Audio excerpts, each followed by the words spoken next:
Okay, good morning guys at welcome back sa ating TikTok and YouTube channel. So ngayon naman, pag-uusapan natin kung paano maging rank 1 sa Master Teacher 2 position ng K-12. So from Kinder to grade 12 na po ito. Hindi po katulad dati na iba yung sa junior, iba yung sa LM, iba yung sa senior. So ngayon, isahan na lang po itong DepEd order na gagamitin natin, which is yung DepEd order number 20 series of 2024.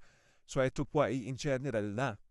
So paano nga pa mag-apply or ano ba yung dapat na meron tayo bago tayo mag-apply ng Master Teacher 2 position para siguradong rank 1 tayo Maliban sa rank 1, sure na pasok na tayo sa RQA, So main pa lang malalaman na natin kung tayo ay pasok ba or hindi, sa Master Teacher 2 position sa DepEd. Okay. So dito sa criteria natin, so we have education, training, experience,